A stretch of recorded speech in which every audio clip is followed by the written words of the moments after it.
In this section of the course, we're going to discuss threat actors.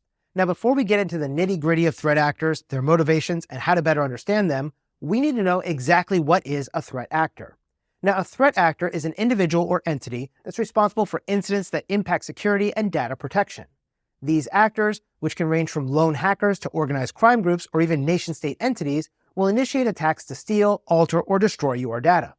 Understanding threat actors and their motivations is a crucial part of developing effective cybersecurity strategies. Now, a threat actor can be anything from the neighborhood kid who's trying to crack your Wi-Fi password to enjoy some free internet, all the way up to government-funded organizations that are seeking to cause chaos and disruption amongst their enemies. Now, in this section, we're going to be focused on Domain 1 and Domain 2, and specifically looking at Objectives 1.2, 2.1, and 2.2. Objective 1.2 states that you must be able to summarize fundamental security concepts. Objective 2.1 states that you must be able to compare and contrast common threat actors and motivations. And Objective 2.2 states that you must be able to explain common threat vectors and attack surfaces. So, as we kick off this section, we're going to be discussing different motivations of our different types of threat actors. Threat actor motivations are the reasons why threat actors do what they do, and these include things like data exfiltration, blackmail, espionage, service disruption, financial gain, philosophical or political beliefs, ethical reasons, revenge, disruption or chaos, and war. Then, we're going to cover the different attributes of threat actors. Threat actor attributes refer to the specific characteristics or properties that define and differentiate our various threat actors from one another. These include internal versus external threat actors, the differences in their resourcing and funding levels, and the level of sophistication and capability of these different threat actors. Next, we're going to go over all the different types of threat actors that you need to know for the exam, by spending an entire lesson on each one, including unskilled attackers, hacktivists, organized crime, nation-state actors, and insider threats. Unskilled attackers are individuals with limited technical experience who use readily available tools like downloaded scripts or exploits to carry out their attacks.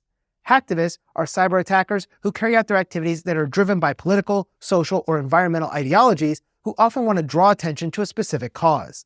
Organized crime refers to well-structured groups that execute cyber attacks for financial gain, usually through methods like ransomware, identity theft, or credit card fraud. Nation-state actors are highly skilled attackers that are sponsored by governments to carry out cyber espionage, sabotage, or cyber warfare against other nation-states or specific targets in a variety of industries. Insider threats refer to security threats that originate from within the organization, and they're often going to occur because an employee is seeking revenge against the company, or you have an organization that simply has some careless staff members who might misuse their trusted access to their organization's systems and data. After we've covered all the different types of threat actors, we're going to move into the world of shadow IT, which refers to information technology systems, devices, software, applications, and services that are managed and utilized without explicit organizational approval and can pose a security risk to your organization. Next, we'll explore the different types of threat vectors and attack surfaces, including message-based, image-based, file-based, voice calls, removable devices, and the use of unsecured networks. Then, we'll discuss a really interesting topic on how we can begin to outsmart these threat actors through the use of deception and disruption technologies like honeypots, honeynets, honeyfiles, and honey tokens.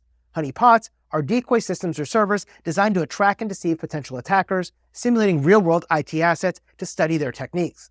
Honeynets expand on this concept by creating an entire network of decoy systems to observe complex, multi-stage attacks. Honeyfiles are decoy files placed within systems to detect unauthorized access or data breaches. And honey tokens are going to be fake pieces of data like fabricated user credentials that are inserted into a database or system to alert administrators whenever they're accessed or used. Finally, we're going to take a short quiz to see what you learned during this section of the course and review each of those quiz questions fully to ensure you can explain why each answer was right. So, if you're ready, let's hop into our coverage of threat actors in this section of the course.